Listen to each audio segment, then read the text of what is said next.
युवाओं का देश कहे जाने वाले भारत में हर वर्ष 30 लाख से ज्यादा युवा ग्रेजुएट या पोस्ट ग्रेजुएट की पढ़ाई पूरी करते हैं और ऐसे हर 3 युवा ग्रेजुएट्स में से एक बेरोजगार रह जाता है, यानी 1/3 लोग बेरोजगार रह जाते हैं। देश की आबादी के लगभग 11% यानी करीब 12 करोड़ लोगों को नौकरियों की तलाश है।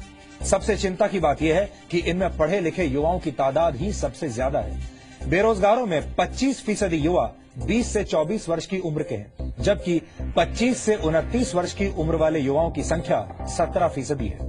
बेरोजगारों में 10वीं या 12वीं कक्षा तक पढ़ने वाले युवाओं की संख्या 15% यानी लगभग 2 करोड़ 70 लाख है। यहाँ तक कि तकनीकी शिक्षा हासिल करने वाले देश के 16% युवा भी बेरोजगारों की लिस्ट में शामिल हैं। इसके अलावा हमारे पास सन 2013 और 14 की मिनिस्ट्री ऑफ लेबर की एक रिपोर्ट है जो ये कहती है कि हमारे देश में 18 से 29 वर्ष की उम्र के ग्रेजुएट्स और उससे ज्यादा पढ़े लिखे युवाओं में बेरोजगारों की संख्या 28% है।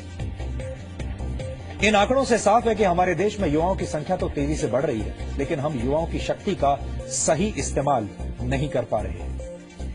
ये एक दुखद विडंबना है कि हमारे देश में हर वर्ष पढ़ाई पूरी करने वाले 30 लाख युवाओं में से 10 लाख बेरोजगार रह जाते हैं।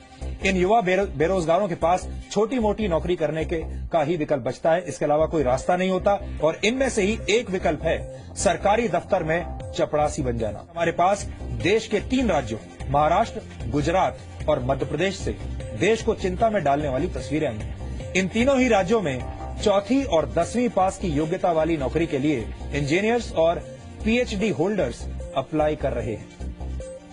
महाराष्ट्र में हमाल यानी बोझा ढोने वालों की नौकरी के 5 पदों के लिए 2424 उम्मीदवारों के आवेदन मिले हैं। इस नौकरी के लिए कम से कम 4वीं पास होना जरूरी है, लेकिन आवेदन करने वालों में से 5 के पास एमफिल यानी मास्टर ऑफ फिलॉसफी की डिग्री है।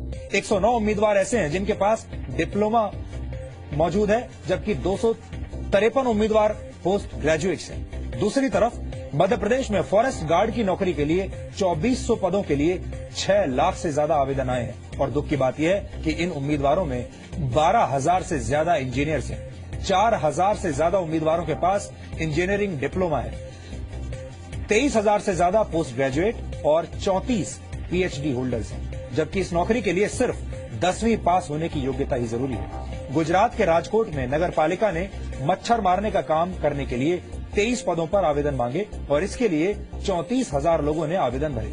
यहाँ भी आवेदन भरने वालों में पोस्ट ग्रेजुएट्स और ग्रेजुएट्स की संख्या सबसे ज्यादा थी। देश के युवाओं की बेरोजगार वाली समस्या की एक बड़ी वजह हमारी शिक्षा व्यवस्था भी है, जो दशकों पुराने पाठ्यक्रमों के जरिए देश का भविष्य बनाने की कोशिश में लगी हुई है। इसका नतीजा ये होता है कि कॉलेज से डिग्रियां लेकर निकलने वाले युवा नौकरी करने के लायक ही नहीं बन पाते। एसोचैम के एक सर्वे के मुताबिक भारत में उच्च शिक्षा ग्रहण करने वाले 85% युवा किसी भी परिस्थिति में अपनी योग्यता सिद्ध नहीं कर सकते। इस सर्वे में 47% शिक्षित युवा रोजगार के लिए अयोग्य माने गए, जबकि 65% युवा क्लर्क का काम भी नहीं कर सकते और कॉलेज की पढ़ाई पूरी कर चुके 97% युवा अकाउंटिंग का काम सही तरीके से नहीं कर सकते। यहाँ तक कि देश के उच्च शिक्षित युवाओं में से 90% को काम चलाऊ अंग्रेजी भी नहीं आती। देश में शिक्षा की गुणवत्ता का अंदाजा लगाने के लिए ये आंकड़े मददगार साबित हो सकते हैं। अब आप खुद ही सोचिए कि जब देश के पढ़े लिखे युवाओं की योग्यता का स्तर ऐसा होगा तो उन्हें कैसी नौकरी मिलेगी।